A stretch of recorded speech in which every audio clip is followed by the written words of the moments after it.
ගොඩක් ආදරයෙන් මගේ channel එකට පිළිගන්නවා. මගේ ආදරණීය යාළුවෝ ඔයාලා හැමදෙනාම හොඳින් ඉන්නවා ඇති කියලා මං හිතනවා. ඉතින් අදත් බලමු මගේ දවස කොහොමද ගත වෙන්නේ කියලා. මගේ දවසේ උදේ කටයුතු කුස්සියේ වැඩ කටයුතු තමයි ඉතින් මට ගොඩක්ම තියෙන්නේ. ඉතින් මං කෑම හදලා ඔක්කොම කරලා ඉවර වෙලා ඔන්න ආවා පොඩ්ඩක් මගේ මල් පැල ටික බලන්න. දැන් මාස 2කින් විතර මට පොහොර කරන්න එහෙම බැරි වුණා. ඉතින් මං හිතුවා අද පොහොර ටිකක් දාන්න ඕනේ කියලා මල් පැල වලට. ඉතින් මං දැන් මේ යාරමිලා කොම්ප්ලෙක්ස් එක තමයි දාන්නේ ගස් ගහ හැදෙන පොහොර එක. මේක තමයි ඉතින් මං දාන්නේ. චූටි දුවයි චූටි පුතායි මාත් එක්කම මේ වෙලාවේ එළියේ ඉන්නවා. ඉතින් මං කොහෙද යන්නේ? දෙන්නම මගේ පස්සෙන්.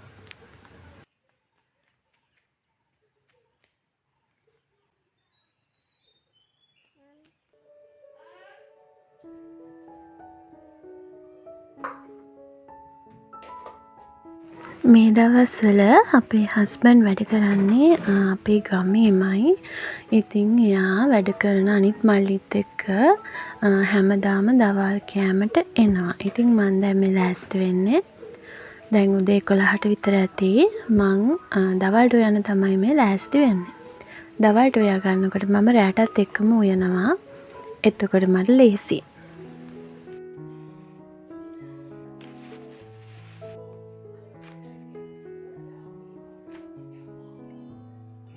මම ඉතින් මට පොඩ්ඩක් හරි ලේසි වෙන්න පොල් දාලා තියනවා දවස් 2-3කට විතර ඇති වෙන්න ෆ්‍රීසර් එකේ තියාගන්න පුළුවන් නේ. ඊට අමතරව ඊළඟ වේලටත් එක්ක හරියන්න මං පොල් කිරි, දිය කිරි, මිටි කිරි මිරිකලා තියනවා. ඒක විතරමයි මට ලේසි වෙන්න කරගන්නේ උයන වෙලාවට. ඒ කියන්නේ මට ඒකට ටිකක් වෙලා යනවා කියලා හිතෙනවා. ඒක නිසා මං ඒ ටික කලින් කරලා තියාගන්නවා. හැබැයි මම එළවලු කපලා තියාගන්න නැහැ. ලුණු වල උනත් මං අහලා තියෙන විදිහට එහෙම පොත්ත අයින් කරන්නත් හොඳ නැතුව ඇතිනේ. දැන් කපලා තියන්නත් හොඳ නැහැ කියනවානේ. ඒ විදිහටම පොත්ත අයින් කරලා තියන්නත් හොඳ නැහැ කියලා අපේ අම්මත් කිව්වා. ඒවට ඉතින් කපලා තිබ්බහමත් විස බීජ ඇදලා ගන්නවා නම් මට හිතෙනවා පොතු අයින් කරලා තිබ්බහමත් එහෙම වෙනවද දන්නේ නැහනේ. ඉතින් මං ඒක නිසා ඒ වැඩේ කරන්නේ නැහැ. මං එළවලු කපලා තියන්නේ නැහැ. මේ පෝෂණ ගුණය සමහර එළවලු වල නැති වෙන නිසා. ඉතින් මම ඒ වෙලෙට තමයි එළවලු කපලා උයන්න ගන්නෙ.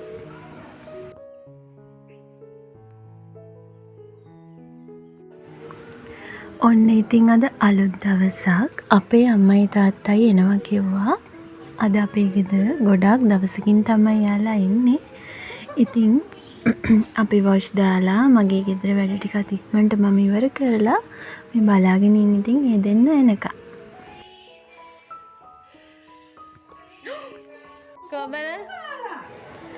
මේ වෙලාව වෙනකොට ඔන්න අපේ අම්මයි තාත්තයි ගෙදර ඇවිල්ලා. ඉතින් අපේ චූටි පුතාගේ උපන්දිනේ දවසට අපේ අම්මටයි තාත්තටයි එන්න බැරි වුණා. ඉතින් ඒ වෙනුවට ඔන්න අද තමයි ආවේ චූටි දුවටයි චූටි පුතාටයි තෑගිත් අරගෙන ඇවිල්ලා තියන්නේ. ඉතින් මේ තෑගි අන්දලා බලන වෙලාව ඇඳුම් අරන් ඇවිල්ලා තියුනේ.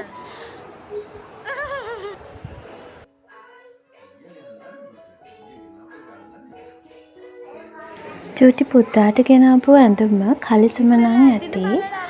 ටී-ෂර්ට් එක මදි වෙයි කියලා තමයි අපි හිතුවේ. ඉතින් ඒත් අපි අන්දලා බලන්න හිතුවා බිල් කඩන්න කලින්. නමුත් ඉතින් අපි හිතුවට වැඩිය චූටි පුතාගේ ටී-ෂර්ට් එක යාට ගන්න තිබුණා. දැන් බය නෑ දරුවා. ඒ ගියයි? ඔය තියන්නේ ගානද? නෑ නෑ. ඒක නම් ඇද්දි ලොකු වැඩක් එක්ක.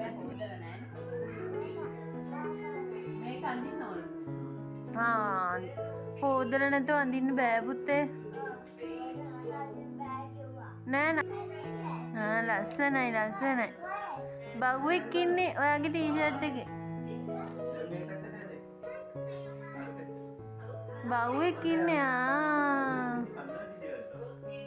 ලස්සනයි.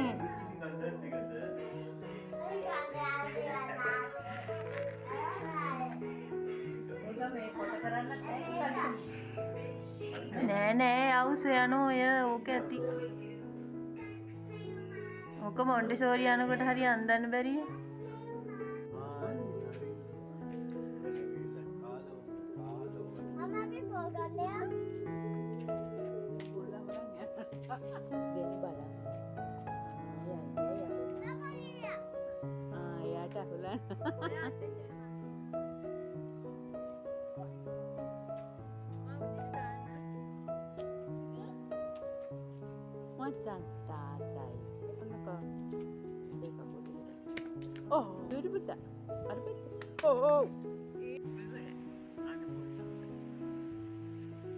අපි දැන් යාළුවනේ පොල්ල හිඳලා ඉවරයි.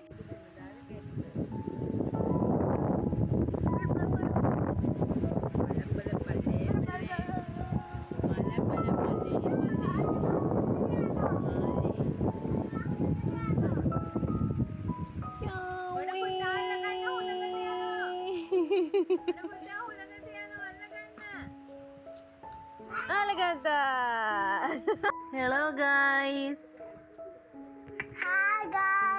Hi guys. Kau babaya anning naik ini.